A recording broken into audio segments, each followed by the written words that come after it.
আমি প্যারিস রোডে থাকি। আপনারা দুজনে হাজব্যান্ড এন্ড ওয়াইফ? জি জি। ওকে, বিয়ে হয়েছে কত বছর? 1.5 বছর। 1.5 বছর। আপনারা কি মানে জেনে শুনে দুজনের আগে পরিচিত ছিলেন নাকি? জি। ওকে, আগে পরিচিত ছিলেন, তার মানে সম্পর্ক ছিল দুজনের কত সময়? আমাদের স্কুল লাইফ থেকে। স্কুল লাইফ থেকে, মানে মরলেও একসাথে মরবো, বাঁচলেও একসাথে বাঁচবো, এই টাইপের সেরকম কিছু। এই জন্যে ডুবেছেন যখন একসাথেই ডুবেছেন আর কি। রাইট। কেন বললাম সেটা আপনারা যখন ভিতরে যাবেন তখন বুঝতে পারবেন। It's a very very sensitive একটা এপিসোড।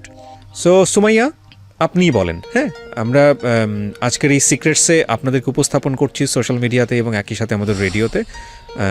আমার মনে হয় আপনাদের এই ঘটনা থেকে অনেকেরই সচেতন হবার ব্যাপার আছে। জি বলেন। প্রথমে আমি আমার বাবার কাছ থেকে শুরু করি। জি। আমি যখন ইন্টার সেকেন্ড ইয়ার উঠেছি তখন আমার বাবা একটা বিজনেস স্টার্ট করে। বিজনেসটা লোন নিয়ে স্টার্ট করে। কলেজে ছিলাম, মানে 3 মাস পর পর হিউজ একটা অ্যামাউন্ট আসতো।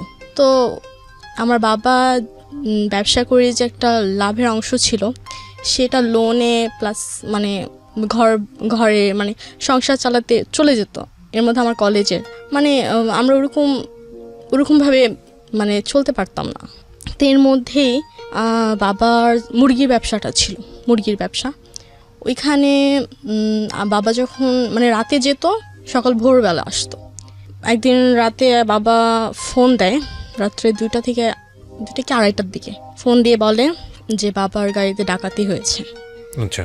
বাবার কাছে 3.5 লাখ টাকা ছিল, ওটা নিয়ে গেছে আর বাবাকে অনেক মারধর করেছে। কয় ভাই বোন আপনারা? আমরা 3 বোন 1 ভাই। আপনি বড়? না, আমি সবার ছোট। সবার ছোট। ওকে। কিসের বিজনেস ছিল আপনার বাবার? মুরগির। Poultry farm? ওকে। বা পোল্ট্রি ফার্ম না হলে মানে মিডিয়েটর হিসেবে বিজনেস করতে বিভিন্ন জায়গাতে মুরগি সাপ্লাই দিতেন। আচ্ছা। তারপর বাবা সকালবেলা আসে, তো বাবা খুব অসুস্থ হয়ে পড়ে, মানে বাবা উঠে দাঁড়াতে পারছিল না, এরকম একটা অবস্থা। আপনার পুরো পরিবারে আপনার বাবার উপর নির্ভরশীল? জি জি, সম্পূর্ণ। তখন 2 ভাই বোন মানে আমার 3 ভাই বোনের বিয়ে হয়ে যায়, আমিই ছিলাম। তারপর আমার বাবা এখান দিয়ে লোনের টাকা প্লাস মানে সংসার কোনোটা করতে পারছিল না, সম্পূর্ণ ডুবে গেছিল আমার বাবা। তার মধ্যে আমার কলেজ থেকে মানে এক্সামের আগে একটা স্লিপ দেয়, সেখানে ফর্ম ফিল আপ প্লাস হচ্ছে মাসিক যে বেতনটা এগুলো সব নিয়ে 30,000 টাকার মতো আসে।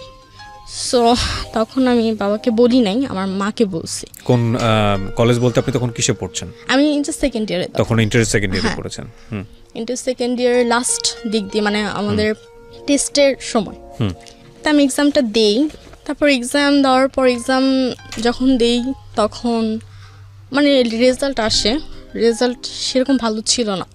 মানে ওইখানে আবার 2 সাবজেক্টের অধিক যদি ফেল করে তাহলে আর এক্সামই দিতে দেয় না, এরকম। তা আমাকে 2টা ক্লাস যখন শেষ আমাদের, তখন আমাকে ডাকলো, তারপর বললো যে আপনারা তো এক্সাম দিতে পারবেন না। তখন আমার সাথে আমার আরেকটা ফ্রেন্ড ছিল, ওরও সেম। এটা কি ইন্টারমিডিয়েট ফাইনালের কথা বলছেন? জি নাকি জি। ইন্টারমিডিয়েট ফাইনাল বলতে আমি যেটা বোঝাচ্ছি আপনার সেকেন্ড ইয়ার ফাইনাল? হ্যাঁ হ্যাঁ, মানে টেস্ট এক্সামের পর টেস্টে অ্যালাউ হবেন, সেটার পর আপনি ফাইনালটা দিবেন। তো আপনি টেস্টে অ্যালাউ হচ্ছেন না, তাই কি? আচ্ছা, ওকে। তারপর আমি বাসায় যাই না, আমি কলেজ থেকে বের হয়ে আমি আমার ফ্রেন্ডের বাসায় যাই। এখানে যাওয়ার পর মানে আমাদের এমন একটা অবস্থা ছিল যে আমার অবস্থা বিশেষ করে এরকম ছিল যে আমি মানে বাসায় গিয়ে কী বলবো, কারণ বাসায় এরকম একটা অবস্থা, এর মধ্যে যদি আমি এসব বলি আমি মানে কি জবাব দিব, এরকম। 30,000 টাকা কি ম্যানেজ হয়েছে ওই সময়টাতে? না, আমার বাবার কাছে তো বলিনি, আমার বাবার কাছে বলিনি, আমার মাকে বলেছি। এই 30,000 টাকা কিসে লাগতো? এটা হচ্ছে ফর্ম ফিল আপ প্লাস হচ্ছে 3 মাস পর পর বললাম না একটা অ্যামাউন্ট আসে, সেটা। ওকে ওকে। ফর্ম ফিল আপের জন্য এত টাকা লাগে? 3 মাস পর পর আমাদের এমন হয়ে গেছে যে আমার 28,000 30,000 করে আসছে। মানে কি সেমিস্টার ফির কথা বলছেন? এটা হচ্ছে স্কুল ফিজ, কলেজ ফি? কলেজে এমন একটা সিচুয়েশন, সেখানে ঝাড়ু দেওয়ার টাকা থেকে শুরু করে সবকিছুর এভরিথিং এত টাকা নেয় মানে বলার বাহিরে। আমরা যে প্রতিষ্ঠানের কথা বলছি এখানে, সে প্রতিষ্ঠানের দুর্নাম হবে, এবং প্রতিষ্ঠানে যেহেতু এখানে কোনো কর্তা ব্যক্তি নেই সে কারণে আমরা প্রতিষ্ঠানের নামটা এখানে মিউট করছি। But it's a situation. এটার প্রেক্ষাপটে যদি কেউ ইনভেস্টিগেট করতে চায় মানে তাহলে আমরা মনে করি যে ইনভেস্টিগেট করা উচিত। ওকে, বলেন। যাই হোক, তারপর আমি আব্বুকে বলি না, আমার আম্মুকে বলি। তা আব্বুকে বলে না, আম্মু আবার আরেকজনের কাছ থেকে ধার নেয়। আমি বলেছিলাম যে আম্মু মানে লাগবে, আমার কিছুদিনের মধ্যে লাগবে। আচ্ছা, না কিন্তু আপনি তো ফেলই করলেন, টেস্টে অ্যালাউ হচ্ছেন না। হ্যাঁ, হ্যাঁ, তো না, আপনি তার আগেই আমি বলেছি আচ্ছা। আমার লাগবে। ওই টাকা ম্যানেজের প্রসঙ্গে। হ্যাঁ, আচ্ছা, তো টেস্টে অ্যালাউ হচ্ছেন না, তারপর আমি বাসায় গিয়ে কিছু বলি নাই। এর মধ্যে আমার ফ্রেন্ড এর বাসায় যখন আমার ফ্রেন্ড বলছিল যে যদি একটা মানে আমরা যদি অ্যাডমিট কার্ডটাও পেতাম অ্যাটলিস্ট, তাহলে হয়তো আমরা এক্সামটা দিতে পারতাম যে কোনো কলেজ থেকে। ও, ঠিক আছে, ভেরি ইম্পর্টেন্ট পয়েন্ট। বিশেষ করে টিনেজার ছেলেমেয়েরা যারা আছো, সোশ্যাল মিডিয়াতে সময় দাও, তারা আজকের এপিসোডটা খুব মনোযোগ দিয়ে শুনো। এর ওপরে অনেক, আমি যত জানি যে এরকম একটা নাটক আমি দেখেছিলাম সম্ভবত আশফাক নিপুণ ভাইয়ের, তবে ওটার থেকে এই ঘটনা একটু অন্যরকম, তবে কাছাকাছি। খুব মনোযোগ দিয়ে দেখো, কাজে লাগবে জীবনে ভবিষ্যতে। জি। তারপর আমার ফ্রেন্ডটা বললো যে যদি আমরা অ্যাডমিট কার্ড পেতাম তাহলে আমি এক্সাম দিতে পারতাম। ও ফেল করেছে? ও ফেল করেছে। তারপর আবার ওরা একটু গরিব ছিল অনেক বেশি। সো আমি মানে আমার মাথায় তখন এটা থাকে যে, তো আমি বাসায় এসে অ্যাডমিট কার্ডটা পেলে আপনি পরীক্ষা কোথা থেকে দেবেন? এটা হচ্ছে আমাকে যতটুকু বলছিল যে বোর্ডের মানুষ যদি এরকম থাকে তাহলে ওইখান থেকে কলেজে মানে অন্য কলেজে ট্রান্সফার করা যায়, এরকম আমাকে বলছে। তা আমি একটা গ্রুপে, একটা না অনেকগুলো গ্রুপে একটা পোস্ট দিই যে বোর্ডের কোনো মানুষ আছে কি না। গ্রুপগুলোতে আপনি এরকম পোস্ট দিলেন মানে আপনি কি ধরনের পেনশন করেছেন ওখানে? ফেসবুক গ্রুপের কথা বলছেন তো? হ্যাঁ, যে হ্যাঁ বলেন। এরকম মানে বোর্ডের মানুষ আছে কি না, আমার একটু হেল্প লাগবে, পরিচিত কোনো লোক আছে কিনা। মানে যেসব গ্রুপে আসলে সাধারণত একজন আরেকজনকে বিভিন্ন বিষয়ে হেল্প করে থাকে। আচ্ছা, ফেসবুক গ্রুপে সে একটা পোস্ট দিয়েছে যে বোর্ডে কোনো শিক্ষা বোর্ডে কোনো কেউ আছে কিনা এরকম কর্মকর্তা, আমার একটা হেল্পের প্রয়োজন। বিভিন্ন গ্রুপ আছে ফেসবুকে, সেটা তো আসলে পার্টিকুলারলি এই হেল্প করে এই জাতীয় গ্রুপ না, এটা বিভিন্ন ধরনের গ্রুপ। আচ্ছা, আপনি গ্রুপের নামগুলো এখানে মেনশন করছেন না, আমরাও সেটা প্রচার করছি না, বাট আপনি দিয়েছেন, আমাদের বিভিন্ন কিছু প্রয়োজন হলে আমরা যেভাবে দেই। ওকে, তারপর মানে কোনো রেসপন্স আসেনি এরকম। তো একজন বলছে যে ইনবক্স, চেক ইউর ইনবক্স। তা আমিও চেক করলাম, পরে দেখলাম যে সে লিখছে যে আমি বোর্ডের লোক না, আমি তাকে বলি যে আসলে এমন মানে এরকম এরকম ফেল হয়েছে, তা আমি চাচ্ছি যে মানে এক্সাম দেওয়ার জন্য কোনো ব্যবস্থা করা যায় কি না। তো সে বললো যে আপনি কীরকম চাচ্ছেন। তো আমি বললাম যে মানে কোনো মানে কলেজে কি ট্রান্সফার করা যায় কিনা অন্য কোনো কলেজে। তো বললো যে হ্যাঁ এটা করা যাবে, বাট কিছু টাকা লাগবে। আচ্ছা, এখানে আমার যে প্রশ্ন সেটা হচ্ছে, ওই লোকটাকে কি আপনি ভালো করে দেখেছিলেন? তার আইডিটা রিয়েল কিনা ফেক? তার সঙ্গে কি আপনি কথা বলেছিলেন ফোনে, নাকি আপনি ফেসবুকের ইনবক্সে এগুলো চ্যাট করছেন? না, ফেসবুকে মেসেঞ্জারে ফোন দিয়েছিলাম। ও, মেসেঞ্জারে ফোন দিয়ে আপনি কথা বলছেন এই বিষয়ে? তা আমি বলছি যে আচ্ছা ঠিক আছে, মানে তখন আমার মাইন্ডে ছিল যে আমি কিভাবে পরীক্ষা দিব, এক্সাম দিব। এটা কিন্তু খুবই মানে ডিজাস্টার একটা সিচুয়েশন, ওনার ফ্যামিলিগতভাবে ডিজাস্টার সিচুয়েশন, এবং ওনারও যেটা হয়েছে যে কোনোভাবে হোক পরীক্ষা দিতে হবে, কারণ এটা যদি ফ্যামিলিতে জেনে যায় তাহলে ওই সময় যেখানে বাবা এরকম একটা অবস্থার মধ্যে আছে, সুতরাং সব কিছু মিলে ও যেভাবে চেয়েছে যে ওখান থেকে বের হতে, ট্র্যাপটা থেকে। হ্যাঁ, যাই হোক, তারপর আমি ওকে জানাই। ওকে জানানোর পর, ওকে মানে কি আপনার হাজবেন্ডকে? হাজবেন্ড তো তখনও হয়নি বলে? না না না। আচ্ছা, তখন বয়ফ্রেন্ড? জি। তারপর আমার ওই ফ্রেন্ডটাকেও জানাই। তো আমরা তো মহা খুশি যে আমরা এক্সামটা দিতে পারবো। তো তার সাথে আমরা দেখা করি, আমরা তিনজনই গিয়ে দেখা করি। দেখা করার পর সে আমাদের হ্যাঁ শিওর ইউ ক্যান পার্টিসিপেট। তো আমরা দেখা করি হলাম মতিঝিল শাপলা চত্বরে, সেখানে। ওকে, দেখা করি তার পরের দিনই, এটা মেবি যেদিন ও ফেসবুকে কথা হয় তার পরের দিনে আমরা তিনজন যাই দেখা করি। তো সেখানে বলছে আচ্ছা ঠিক আছে, সব কিছু আমাদের বুঝায় বলছে, আমাদের কাছ থেকে আগে শুনছে যে ব্যাপারটা কী হয়েছে না হয়েছে। তো সে এরকম কিছু বলে, আগে হলো ফর্ম ফিল আপ, যদি আপনার ফর্ম ফিল আপটা করতে পারেন তাহলে আপনার এক্সাম দিতে পারবেন। তো সেদিনই বলছে প্রত্যেকটা ফর্ম ফিল আপে এখানেও সে বাজেট দিয়েছে 30,000 টাকা করে। ঠিক আছে, তো বললো যে আমাদের ঢাকা শিক্ষা বোর্ডে যাওয়ার জন্য। উনি বললো যে আপনি কাল পরশুর মধ্যে যত মানে শীঘ্রই সম্ভব ঢাকা শিক্ষা বোর্ডে চলে আসেন। পরে আমরা ওদিন কথাবার্তা শেষ করে একটা ফাস্টফুডে বসছিলাম, কথাবার্তা শেষ করে আমরা চলে আসি। তো ইন দ্য মিন টাইম ওই লোকটার সম্পর্কে জানতে পেরেছেন যে লোকটা কিভাবে কাজটা করবে, কোথায় থাকে, ইন্টারলিঙ্কটা কি? না, সে বলছে আপনার আগে আসেন দেখেন তারপরে। ও বলেছে আগে এসে দেখেন, শিক্ষা বোর্ডে আগে এসে দেখেন, শিক্ষা বোর্ডে আগে যেতে বলছে। আর ঢাকা শিক্ষা বোর্ড এমন একটা জিনিস যে সেখানে সব জায়গায় সবাইকে ঢুকতে দেয় না। আমি গেছিলাম, যেহেতু ও গেছিল, ওর ফ্রেন্ডও গেছিল। পরে আমরা গেলাম তার 2 দিন পরে। তো যাওয়ার পর কিছু কাগজপত্র নিয়ে যেতে বলছিল, ছবি টবি সব কিছু। পরে আমরা নিয়ে যাওয়ার পর কথা বললাম যে ঢাকা শিক্ষা বোর্ডে ঢুকতে একটা বাগান টাইপের সামথিং বসার ছাউনি আছে, সেখানে আমরা বসলাম, কথাবার্তা বললাম। তো সে আমাদের 2 তলায় নিয়ে গেল, ঢাকা শিক্ষা বোর্ডের হাতের ডান পাশের 2 তলার ফ্লোরে নিয়ে গেল। সে ভিতরে ছিল, আমরা বাহিরে দাঁড়াইছিলাম, রুমের বাহিরে দাঁড়িয়েছিলাম। পরে এসে ফর্ম দিল, আমাদের 2টা ফর্ম দিল। ফর্ম দেওয়ার পর ও একটা পূরণ করলো, ওর ফ্রেন্ড একটা পূরণ করলো।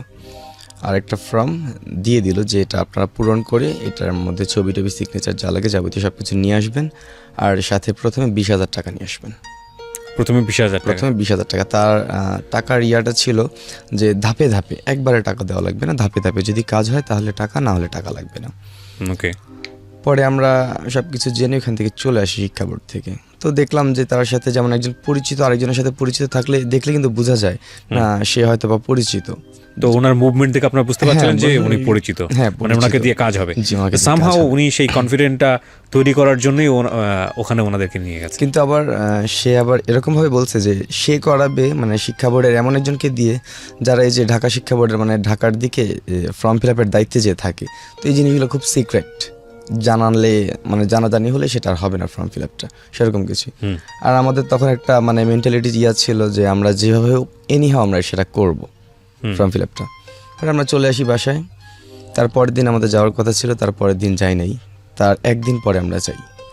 একদিন পরে 20,000 টাকা নিয়েই যাই। পরে সব কিছু জমা দিলাম, জমা টমা দিয়ে বললো যে আচ্ছা আপনারা চলে যান, আমি আপনাকে ফোন করে জানাবো, যদি না হয় টাকাটা আপনার ব্যাক পাবেন। পরে ওদিন বিকাল কি সন্ধ্যার সময়, না বিকাল কি সন্ধ্যার সময় ফোন দিয়ে বলছে যে আপনাদেরটা হবে, আপনারা কালকে আবার আসেন। তারপরের দিন 10,000 টাকা নিয়ে যাওয়ার জন্য বলছে। পরে তারপরের দিন 10,000 টাকা নিয়ে গেলাম আমরা। নিয়ে যাওয়ার পর বলছে ঠিক আছে যে আমরা আপনাকে আবার জানাবো, আমি আপনাকে আবার জানাবো। পরে ওকে ফোন দিয়ে বলছে যে হ্যাঁ হয়ে গেছে এরকম। তো তার সাথে শর্ত ছিল এরকম যে ফর্ম ফিল আপ মানে প্রবেশপত্র যেটা, সেটা পরীক্ষার 2-1 দিন আগে দিবে, কিন্তু পাবো এটা শিওর। ওকে। মানে একদম লাস্ট মুভমেন্টে সে আমাদের প্রবেশপত্রটা দিবে। পরে ওরটা হয়ে গেল। পরে ওর ফ্রেন্ডের পালা, সেম একইভাবে ওর ফ্রেন্ডেরটাও করছে। পরে এখান থেকে ওর ফ্যামিলির অবস্থাও খারাপ। পরে ও তো ওরকম কন্টিনিউ পড়াশোনা করতে, সামনে যেহেতু এক্সাম। তো আমাদের এই জিনিসটা মাথায় ছিল না, যদি বাই চান্স একটা মিস্টেক হয়ে যায় ওই টাইমটা আমরা কি করব। আর ওনার সাথে আমাদের যেরকম পরিচয়, মানে সে কন্টিনিউ আমাদের সাথে ফোনে কথা বলতেছে, ভালো মতো সব কিছু হচ্ছে, তো মানে সেই আমাদের খবর মানে খোঁজ খবর রাখতেছে। তো এখানে মানে কোনো স্কোপ নাই যে সে ফল্ট কিছু বা কোনো কিছু, কোনো স্কোপ নাই ধরার মতো। পরে একেবারে লাস্টে যেদিন পরীক্ষার আগের দিন, ইন্টার এক্সাম আগের দিন সকাল থেকে কত সালের ইন্টার এক্সাম এটা? এটা 17 2017? 17 না 17 17। ওকে। তারপর পরীক্ষার আগের দিন সকাল থেকে মোটামুটি ভালো মতোই কথা হয়েছে, যে বলতেছে যে আসতেছি আমি, সমস্যা নেই, আমি তোমাদের অ্যাডমিট কার্ড দিতে আসতেছি, এরকম সামথিং কিছু। পরে হঠাৎ দুপুরের দিকে মনে হয়, না দুপুরের দিকে তার নাম্বারটা বন্ধ, হঠাৎ দুপুর থেকে নাম্বারটা বন্ধ। হ্যাঁ, ও টেনশন, ওর ফ্রেন্ডও টেনশন, আমিও টেনশন। এই মুভমেন্ট এখন কি করা যায়, মেসেজ যাই বলেন, অনলাইন থেকে অনলাইনেও পাচ্ছি না, ফোনেও পাচ্ছি না, মেসেজ মানে কোনো জায়গায় তাকে পাচ্ছি না।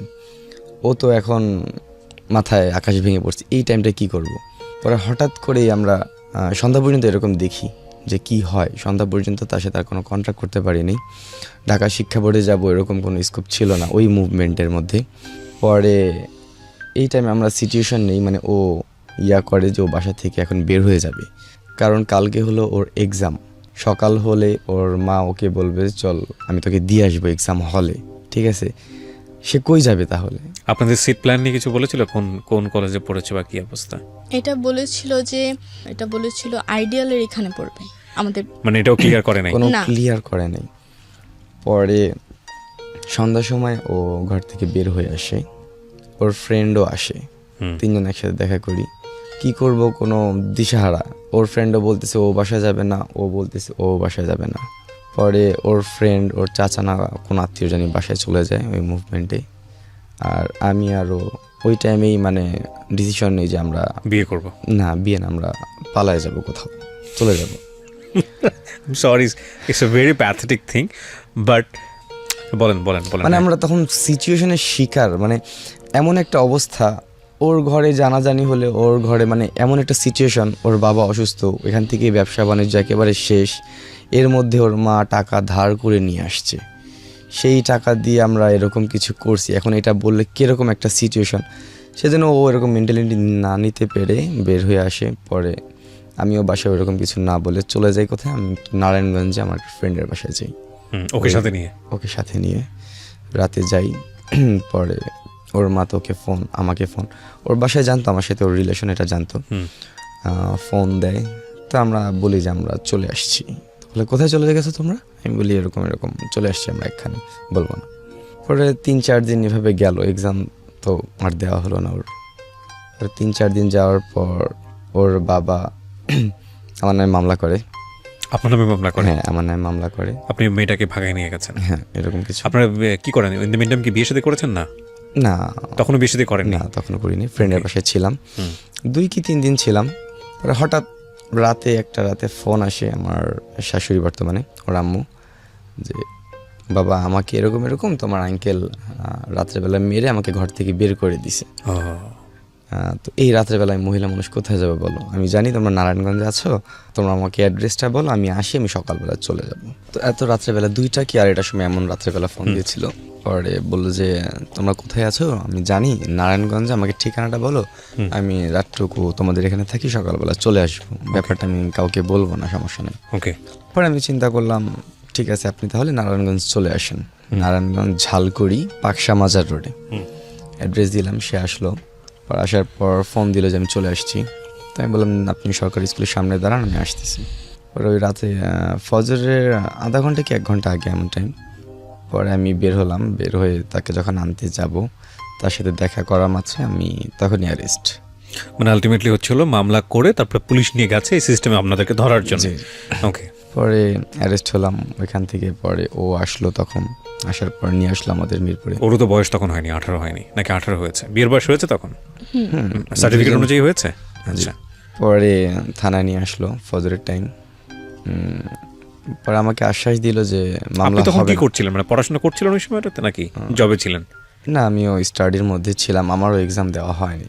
মানে আমার জন্য ওটা হয়নি। আপনি তখন কিসের এক্সাম দেওয়ার কথা? ইন্টার। ও, আপনারা দুজনেই ব্যাচমেট? জি। পরে আমাকে আশ্বাস দিয়েছে যে মামলা দিব না, সমস্যা নেই, নিয়ে যাব। পরে আমার ফ্যামিলিও আসছে, ওর ফ্যামিলি তো ছিলই সকালবেলা। পরে একটা মীমাংসা হয়েছে যে সকালবেলা কোর্ট থেকে আমাকে নিয়ে আসবে, কোর্টে এটার হবে যে কোর্ট ম্যারেজ করে ওখান থেকে আমরা চলে আসবো। তো তারপরের দিন কোর্টে উঠালো, পর আর কিছু হলো না। পরে আমাকে কেরানীগঞ্জে নিয়ে চলে গেল, সেখান থেকে জেলে 5 মাস প্রায় 22 দিন, মানে 6 মাসের মতো আমি জেলে ছিলাম। পরে আমার জামিন ওর ফ্যামিলি থেকেই করাইছে। পরে আসার পর মানে ওই সময়টাতেও বিয়ে হয়নি আপনাদের? না, ওই টাইমটা বিয়ে হয়নি। পরে 6 মাস আসল শ্বশুর বাড়ি চলে গেছে। পরে আসার পর ওদের বাড়িতে আমি উঠি। ওঠার পর এটার থেকে আরেকটা পিওর জেল, মানে ওটা ছিল হচ্ছে আসল জেল, আর এটা হচ্ছে একবারে আমি আসল শ্বশুর বাড়িতে উঠলেন। হ্যাঁ। পরে ওদের বাসায় উঠি, ওঠার পর কয়েকদিন ছিলাম। ওরাই ছাড়িয়ে নিয়ে এসছে, মানে আপনার হবু ওয়াইফ যেভাবে হোক ম্যানেজ করেছে। আপনি তখন কি বলছিলেন বাসায়? ইন দ্য মিন টাইম কি জানাজানি হয়েছে আপনার কি অবস্থা চলছিল, মানে কেন আপনারা পালালেন, কি অবস্থা সব বলেছেন বাসায় এই ঘটনা? আচ্ছা, তারপর? আমি তো তখন ভিতরে, তখন আমার আর কিছু আমি জানি না যে বাইরে কি হয় না হয়, তখন ওই জিনিসটা করছে। পরে ওর বাসায় উঠি, ওঠার পর ওর বাবা একদিন জিদ করে বলে যে আচ্ছা তোমরা যাও বিয়ে করে আসো কালকেই, ঠিক আছে? তো আমরা দুজন আবার ওই ওর বাসাতেই ওঠেন? কেন ওঠেন ওর বাসাতে? ওর বাসা থেকে কেন উঠি, কারণ আমার ফ্যামিলিতে এটা মেনে নেয় না, সম্পর্কটা। যাবে কোথায়? হানিফ সংকেতের একটা নাটকে বোধহয় দেখেছিলাম এরকম, যে সম্ভবত আই এম নট শিওর, যে চোর গেছেন, প্লিজ ডোন্ট মাইন্ড, আমি আসলে এক্সাম্পল দেওয়ার জন্য বলছি, চোর গেছে কোনো একটা এলাকায় চুরি করার জন্য, কোনো একটা ঘরের মধ্যে সব কিছু নিয়েছে, চুরি করেছে। এখন যার ঘরে চুরি হচ্ছে সে বুঝতে পেরেছে চোর চুরি করছে, সে ভাবছে দেখি কি করে। সো দেখতে দেখতে দেখলো ঘরের সব কিছু নিয়ে নিয়েছে। তো নিয়ে এসে চলে গেছে, এবং তারপরে চোর নিজের বাড়িতে এসে তারপরে হচ্ছে বাতি জ্বালিয়েছে। জ্বালানোর পরেই যে ব্যক্তিকে দেখে, মানে যে যার বাসায় চুরি করেছে, সে তার সামনে দাঁড়িয়ে আছে। এই আপনি এখানে? তখন বলছে সবই তো নিয়ে আসছেন, আমাকে রেখে কি করবেন? আমিও চলে আসলাম। তো আলটিমেটলি ওকে রেখে আসছিল জেলে, ও বের করে তো লাভ নাই, ও তো ঘরের মধ্যে ঢুকে বসে আছে। ওকে, আপনি হচ্ছেন সলিড লাভার, যেটাকে বলা যায়, যে এসপার ওসপার হয়ে যাবে, প্রেমিকা ছাড়বেন না। Very good. ওকে, বলেন তারপর? পরে রেগে মেগে বললো বিয়ে করে আসো, যাও। তা আমি আবারও তার এই কথারই চান্স নেই, কারণ কেন আমি বের হওয়ার পর, জেল থেকে বের হওয়ার পরও মানে তাদের ছিল, দুই ফ্যামিলির ছিল যে বিয়ে হবে না হবে না। ও ওকে। তো ওর বাবা যেহেতু একবার জিদ করে বলেই ফেলছে যে কালকে তোমরা যাও বিয়ে করে আসো, তখন আমরা এই কথা চান্স নিয়ে ডাইরেক্ট তারপরের দিন কোর্টে মতামত চলে যাই। চেঞ্জ হতে পারে কিন্তু এই চান্সে করে ফেলি। আচ্ছা, পরে কোর্টে চলে যাই। তো আমার মামলার যে উকিল ছিল এখনও উনি আছে, তো ওনার চেম্বারে ডাইরেক্ট যে আমরা বিয়েটা সারি। ঘটনা ভুলে যেন না, যে ঘটনার প্রেক্ষাপটে ওদের পরীক্ষা দেওয়া হলো না, বিয়ে হলো, ওই ঘটনাটা ভুলে যেন না। যে লোকটাকে হাত করে ওরা বলতেছে যে ওই প্রতিষ্ঠান পর্যন্ত পৌঁছে গেছে এবং একটা ভুয়া প্রবেশপত্র বের করবার জন্যে, একটা ইল্লিগাল প্রবেশপত্র বের করার জন্যে, এই ঘটনাটা ভুলে যেন না, কারণ এটাই আসল ঘটনা সামনে আসতেছে। বিয়ে করলেন আপনারা বিয়ে করে চলে 2000 আসলাম। সালের 2000 কত সাল? এটা হলো 2018। 2018 সালে বিয়ে করেছেন। আমি জেল থেকে বের হয়েছি 25 তারিখে, জুলাই মাসের 25 তারিখ, আর আমরা বিয়ে করি হলাম 30 তারিখে। ওকে, তারপর 5 দিনের মধ্যে। পরে আমি আমার ফ্যামিলিতে এটা মেনে নেয়নি, কারণ আমার একটা বাইক ছিল, তো আমি যখন জেলে ছিলাম তখন থানায় বাইকটা নিয়ে যায়, পরে ওই বাইকটা আমি আর পাই না। সেই কারণেই আমার জিদ মেটানোর জন্য যেভাবে হোক সে একটা বাইক দেয়। পরে আমি আস্তে আস্তে পাঠাও চালানো শুরু করি। তখন পাঠাও এর খুব প্রভাব, নতুন নতুন এখনো প্রভাব। এখন এরকম একটা ইনকাম হয় না, কিন্তু প্রথম হিউজ ইনকাম ছিল, ওরকম কল ছিল, রাইট ছিল। পরে পাঠাওতে মোটামুটি ভালোই চলছিলাম। ওর ফ্যামিলিটাও এরকম না, আর ওর ভাই বোন যেরকম, মানে সবাই সবার মধ্যে বিয়ে করে নিজেরা সেটেল হয়ে মানে গেছে। আপনাকে বলে তো দিয়েছে বাইকটা যে অ্যাটলিস্ট তোমার সংসারটা কোনোভাবে চালাও। এরকম কিছুই। আর ওর ভাই আছে, কিন্তু ভাই থাকলেও কি হবে, বড় ভাই থাকলেও কি হবে, সেও সেটেল, মানে ওর ফ্যামিলিকে দেখার মতো কেউ নাই। তা আমি ওর ফ্যামিলি যেহেতু ছিলাম, ওরকম আস্তে আস্তে টুকটাক কিছু করার চেষ্টা করতেছিলাম।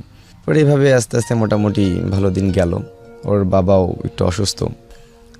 পরে এইভাবে করতে করতে আমরা আলাদা হলাম একটা সময়।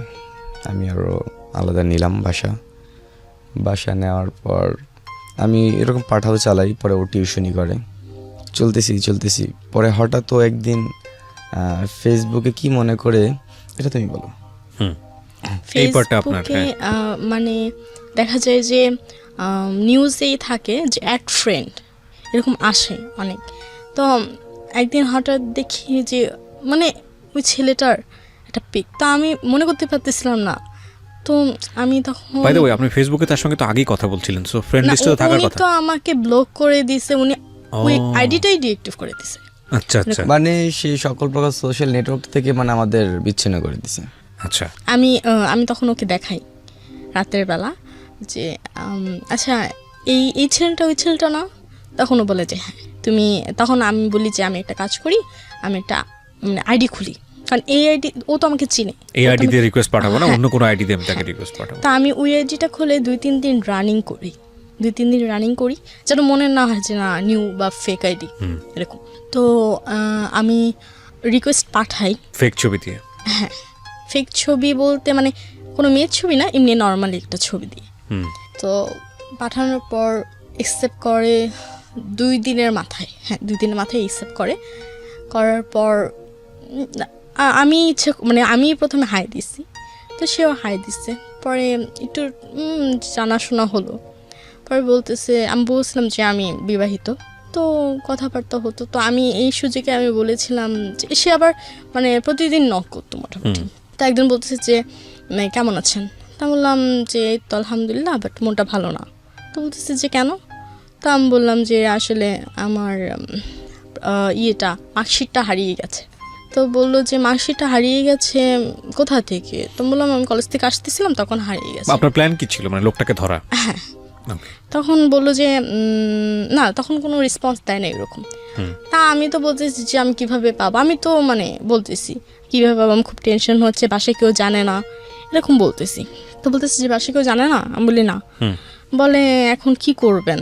আমি বলি আমি জানি না, মানে যেভাবে হোক আমার এটা লাগবে।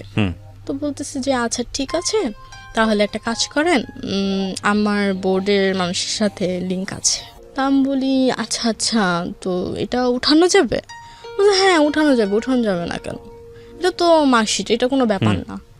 তারপর বলতেছি যে আচ্ছা ঠিক আছে, তাহলে আমরা একটু সামনাসামনি কথা বলি। তো আমি বললাম না সমস্যা নেই, আমি তো বাসা থেকে বের হতে পারি না, নিষেধ, শুধু কলেজে আসা যাওয়া এই। বলছে আচ্ছা ঠিক আছে, তাহলে কিভাবে? আমি বলি সমস্যা নেই, আপনার প্রতি আমার বিশ্বাস আছে।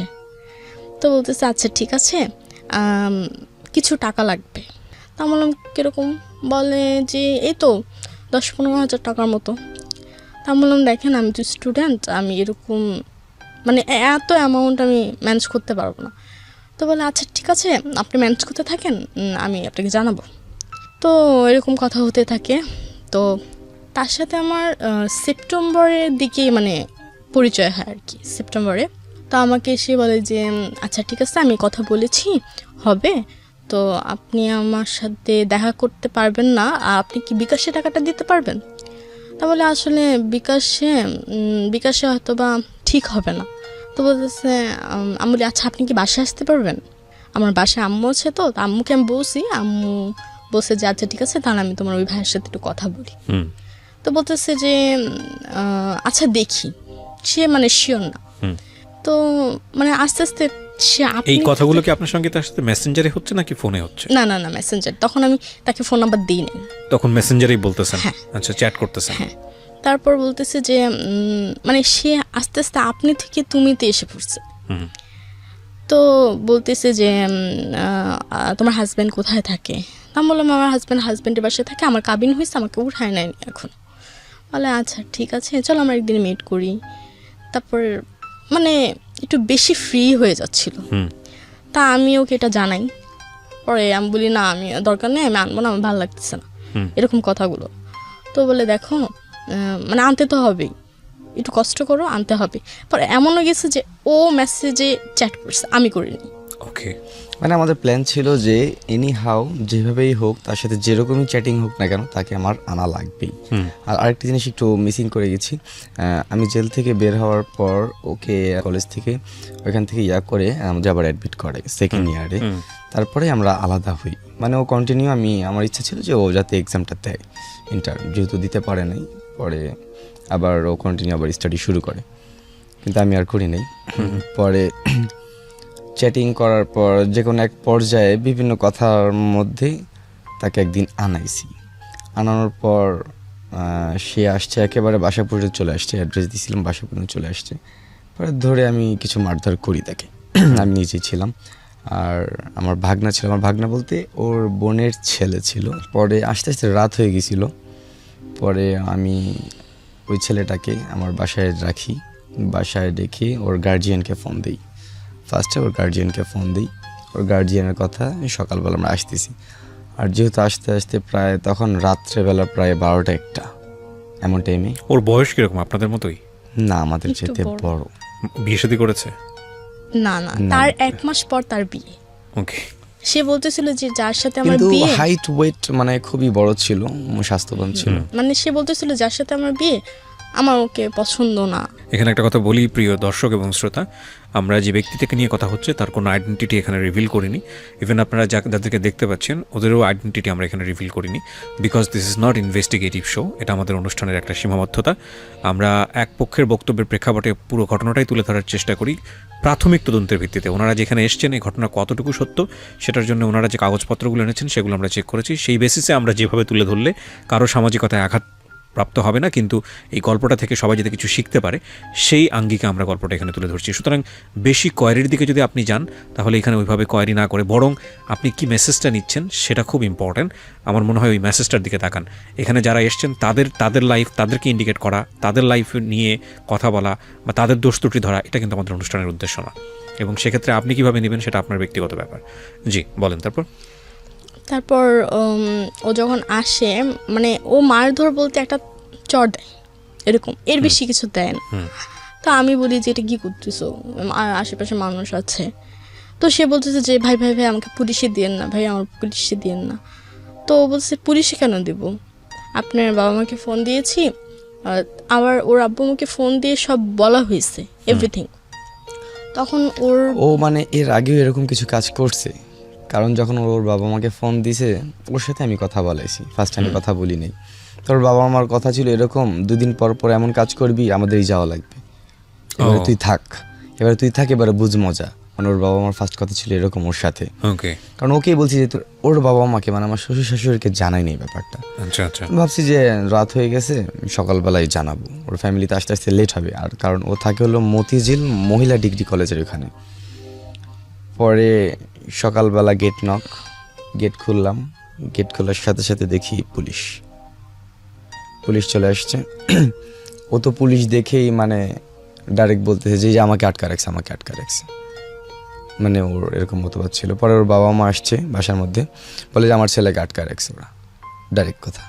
পরে পুলিশও আমাদের এরকম কোনো কথা শুনে নাই, পরে এখান থেকে আমাদের নিয়ে চলে আসছে দুজনকেই, আমাকে ওকে আর ওর ভাগনা ছিল কলেজ থেকে, মানে ওর ভাগনা আমাদের বাসায় হয়ে তারপর ওর বাসায় যাবে। Point to be noted, number 1, প্রথম কথা হচ্ছে এই লোকটাকে তারা ঘরের মধ্যে কেন আটকে রেখেছে, এই জায়গাটার প্রেক্ষাপটে ওরা যদি ইতিহাসের দিকে যায়, মানে রিজনটা কি, সেখানে কিন্তু ওনারা দোষী।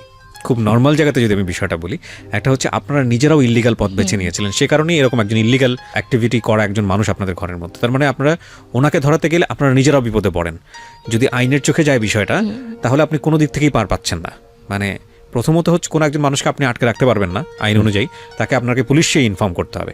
কিন্তু কথা হচ্ছে পুলিশকে আপনি ইনফর্ম করবেন কোন বেসিসের ভিত্তিতে? আপনি নিজেও তো অপরাধ করছেন, রাইট।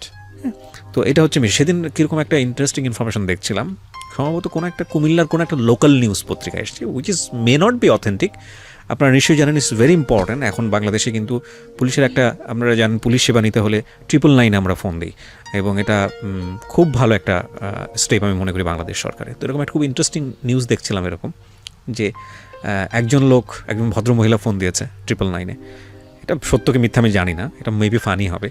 তো ফোন দিয়ে বলছে যে আমি কমপ্লেন করার জন্য ফোন দিয়েছি। কী কমপ্লেন? বলছে আমার সাথে 50% শেয়ারের কথা ছিল, কিন্তু সে নিয়েছে 80%, আমাকে দিয়েছে 20%। তো ঠিক আছে, নিব আমরা কেস, কিন্তু কিসের জিনিস? হচ্ছে গাঁজা। তো এটার জন্য সে কমপ্লেন করেছে পুলিশের কাছে। তাহলে বোঝেন কী অবস্থা, মানে কোনটার জন্য আসলে পুলিশের কাছে যেতে হয়, এটার বিষয়েও আসলে আমরা অনেক সময় ওয়াকিবহাল। তো ওরা আসলে এক অর্থে ওয়াইজই ছিল বলবো, কারণ ঘরের মধ্যে নিয়ে এসে নিজেরা পেনাল্টি দিবে। আচ্ছা, আপনারা কী করতেন বলেন? প্ল্যান কী ছিল, ফিউচার প্ল্যান কী ছিল? কেন ওর বাপ মাকেই ডেকে নিলেন, কেন বা নিজের ঘরের মধ্যে রাখলেন, কী করতেন আপনারা? ওর বাবা মাকে ডাকার কারণ হলো ওর বাবা মার সাথে আমার শ্বশুর শাশুড়ির একেবারে করবো, ডাইরেক্ট সামনাসামনি করাবো। কারণ ওর বাবা মা বলছে যে আমরা সকালবেলা আসতেছি, সমস্যা নেই। তো সেক্ষেত্রে রাতটা ঘুমাইছি, সকালবেলা গেটের নকে আমি না, শ্বশুর শাশুড়িকে সামনে করার লাভটা কি? মানে শ্বশুর শাশুড়ি কি ঘটনা বিশ্বাস করতেছিল না? না, বিশ্বাস তো অবশ্যই করছে। যে টাকাটা আমরা দিছি তাকে, সেই টাকাটা তো আমাদের যদি এখন আসে, সেটা আমাদের জন্য অনেক কিছু। ও মানে ওর কাছ থেকে টাকাটা আপনারা নিয়ে নেবেন, এইটার জন্যই মূলত কাজটা করছেন না। এটার জন্য তারা পুলিশের কাছে যেতে পারবে না, কারণ তারা নিজেরাও তো ইল্লিগাল কাজ করেছে। তো ঠিক আছে, কিন্তু সেটা তো হলো না, ঘটনা তো অন্যদিকে যাচ্ছে। খুব খুব শিক্ষণীয় একটা গল্প আজকের এই, মানে ওনাদের যে ঘটনাটা ঘটেছে সেই প্রেক্ষাপটে। বলেন তারপর? পুলিশের কাছে পরে থানায় নিয়ে গেল, রূপনগর থানায়।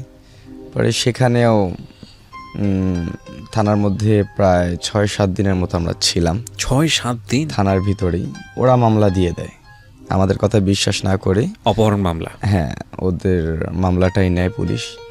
আমাদের রিমান্ড টানে 5 দিনের। আর ওরা দাবি করে যে আমরা ওকে আটকে রেখে আমরা টাকা চেয়েছি, এরকম কিছু ওর বাবা মা এই অভিযোগটা করে। ঠিক আছে, কিন্তু আমাদের কাছে প্রমাণ ছিল যে ওই ব্যক্তি যাকে আমরা টাকা দিয়েছিলাম ফর্ম ফিল আপের জন্য, আর সেই মাঝখান থেকে আমাদের সাথে সম্পর্কটা বন্ধ। কি প্রমাণ ছিল আপনাদের কাছে? আমাদের কাছে যেমন মোবাইলের মেসেজ ছিল কিছু, কারণ ব্লক দিলেও একজনের মেসেজ চলে গেলে আরেকজনের মেসেজটা থাকে, সেরকম কিছু। কিন্তু তারা তো আমাদের কোনো কথাই শুনে নেই। আমরা যে লকআপের ভিতরে লকআপই, গার্জিয়ান আর কতটুকু জানে। পরে রিমান্ডে দিল। আমার শ্বশুর শাশুড়ির মানে ফ্যামিলির এমন অবস্থা, এর মধ্যেও রিমান্ডে মারে নাই, টাকা দিয়ে রিমান্ড কাটাই দিছে। তো বুঝি পুলিশের যে টর্চার, মানে অমায়িক, বলার মতো না। কারণ কেন, পুলিশ আমাকে যখন বের করছে রিমান্ডে নিবে, একটা রুমের মধ্যে একটা জানালা ছিল। আমার শাশুড়িকে এমন অবস্থা করছে যে তাকে থানার ভিতরে থাকতে দেবে না, বাহিরে। আমার শাশুড়ি সারা রাত বাইরে ছিল, মানে থানার বাইরে। তো আমাকে বলছে জানলা দিয়ে ডাক দাও, তুমি ডাক দিয়ে তুই বল টাকা দেওয়ার জন্য, নাহলে মারবো। আমি যখনই ডাক দিই তখনই মানে আমাকে বাড়ি দেয়। যাকে মার বলে, মানে তাদের যে রুল, ব্যাথের রুল তো অনেক লাগে, প্রচণ্ড লাগে।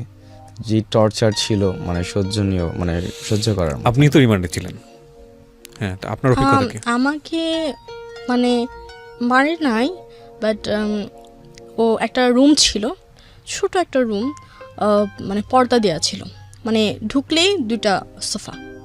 তো সেখানে বসাইছে, বসানোর পর লাঠি নিয়েছে। লাঠি নেওয়ার পর বলতেছিল যে এখন তুই স্বীকারোক্তি দে, তাহলে হয়তো বা আমি ভালো কিছু লিখতে পারবো। মানে তোদের বাঁচাই দিতে পারবো, আর তোর বাবাকে বল 70-80 হাজার টাকার মতো দিতে, তাহলে আমি ওরকমভাবে আমি যা লিখবো তাই। তা আমি বললাম যে দেখেন আঙ্কেল, আমার বাবার ওরকম এখন নাই, দিবে কিছু সেই সামর্থ্যটা এখন নাই। তো সেটা বলতে মানে সে বিশ্বাসই করতেছে না। তারপর আমাকে যখন লক আপ করে তখন বলতো যে ওকে ঘুমাতে দেওয়া যাবে না, আমাকে ঘুমাতে দেওয়া যাবে না। তো আমি বসে থাকতাম, তাও 10 মিনিট পর পর এসে মানে ডাক দিত যে জেগে আছেন, বললাম হ্যাঁ, ঠিক আছে, মানে এরকম। আর যখনই বের করতো আমাকে, বেশিরভাগ আমাকেই বের করছে, ওই রুমে নিয়ে গেছে।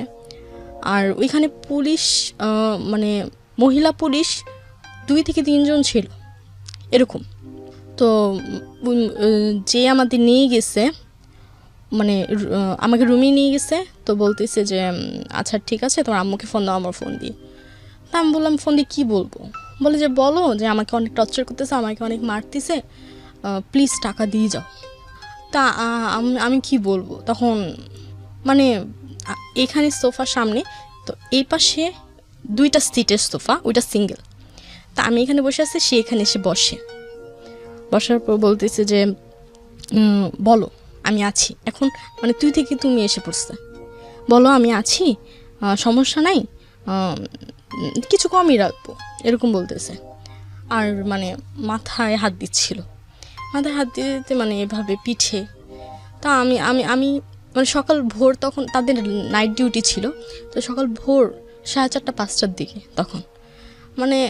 তখন আমি আম্মুকে জাস্ট ওই অবস্থায় ফোন দিয়ে বলি যে মা আমি কি করব, আমি আর কিছু বলতে পারি না, যে মা আমি কি করব। তা আমি বলি কী হয়েছে? আমি বলি মা আমাকে তো টর্চার করতেছে অনেক। বল টর্চার করতেছে মানে তোমাকে কি গায়ে হাত দিচ্ছে? আমি বলি না মা, এর চেয়েও বেশি। তখন আম্মু বুঝে যায়, তখন আম্মু মানে সঙ্গে সঙ্গে চলে আসে। তখন মানে আমি কান্না করতেছিলাম। আমার আম্মুর সাথে আমাকে দেখা করার কোনো সুযোগ ছিল না। বাহিরে আমার লকআপ থেকে বাহিরে তাকালে মানে রাস্তা দেখা যায় এরকম। তা আম্মু রাস্তায় দাঁড়াইছিল, আমি লকআপে, তো ওইখান থেকে মানে দেখা, ভিতরে আর ঢুকতে পারছিল না। তারপর একটা মহিলা পুলিশ আসছিল পরে। মহিলা পুলিশটা এসে বলতেছে যে রিমান্ডে কে আছে? মহিলা বলতেছে উনি।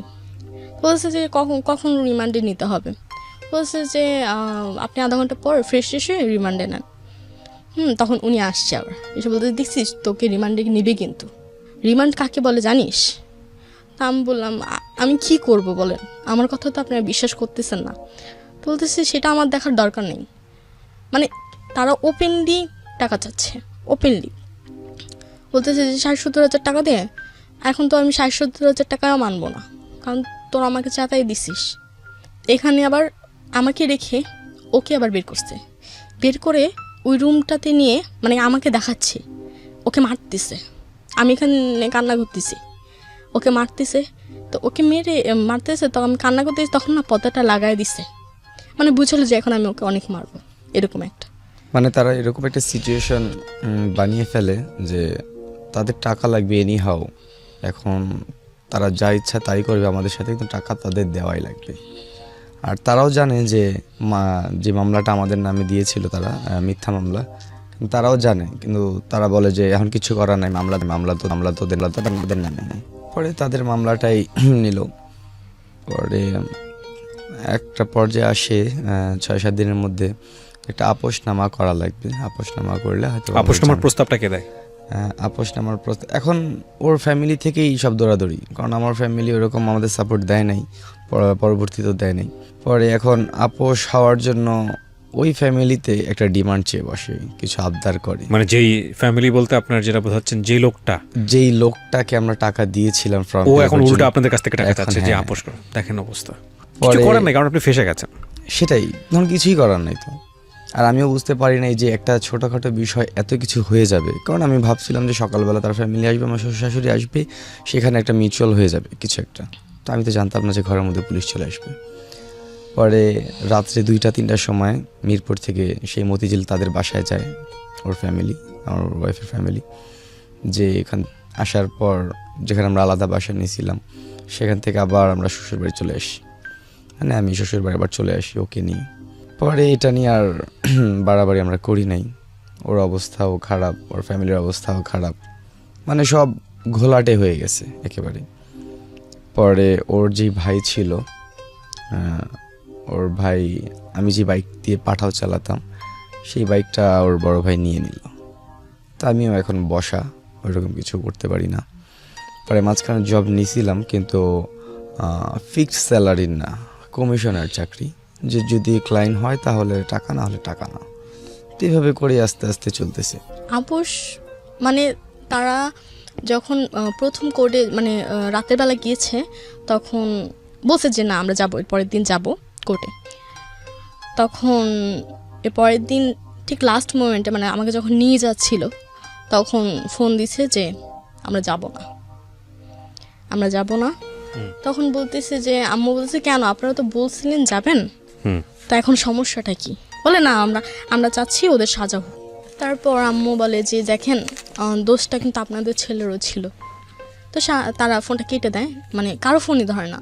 আমার দুলাভাই ফোন দিচ্ছিল, আম্মু আব্বু সবাই, কিন্তু কারো ফোন ধরে না।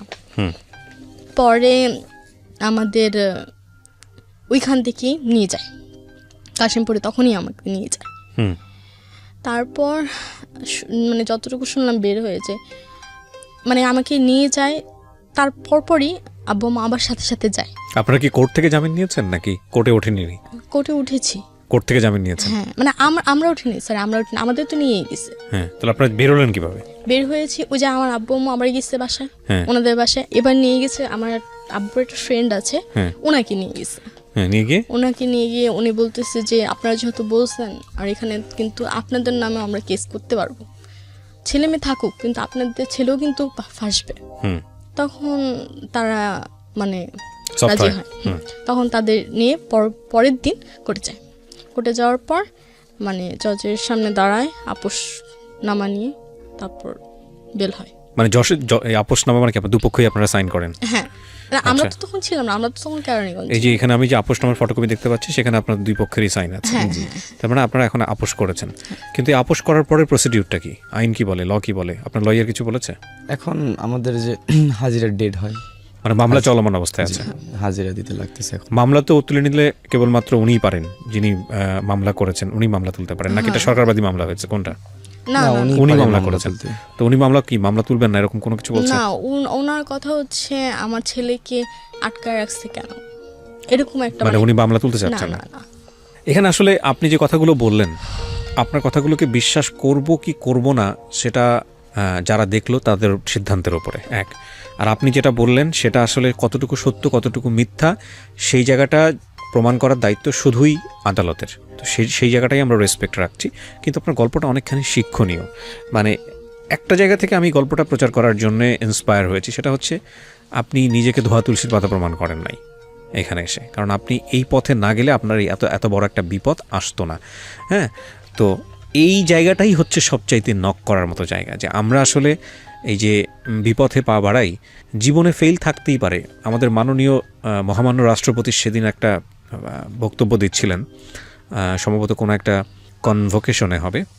তিনি বলছিলেন আমি জীবনে ফেল করেছি বহুবার, এত প্রাউডলি বলছিলেন জীবনে ফেল করেছি বহুবার, কিন্তু একটা বারও আমি নকল করিনি। এবং নকল নিয়ে তিনি বলতে গিয়ে খুব ক্ষেপে যাচ্ছিলেন যে কেন নকল করতে হবে, এবং শুনেছি কোথাও বাবা মা নাকি নিজে গিয়ে সন্তানের কাছে নকল দেয়।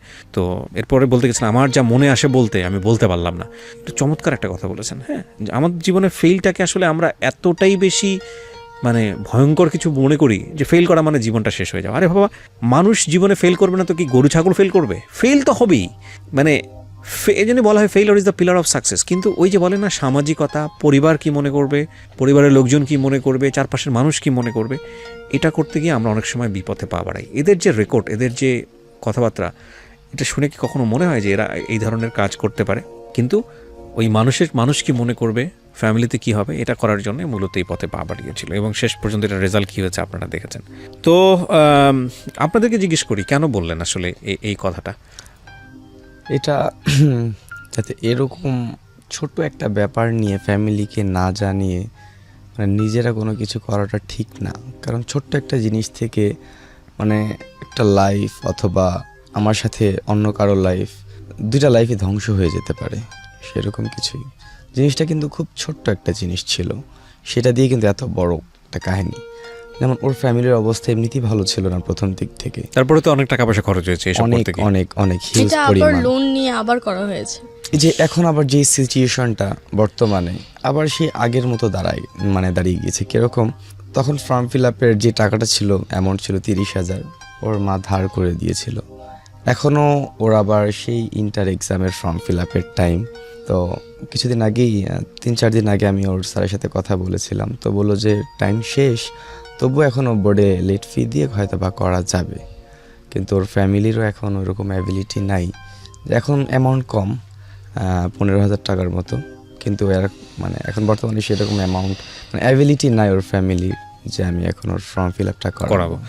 দেখেন, এই জন্যই বলি জীবনে কোনো দিন অবৈধভাবে এইসব কাজ করতে যাবেন না।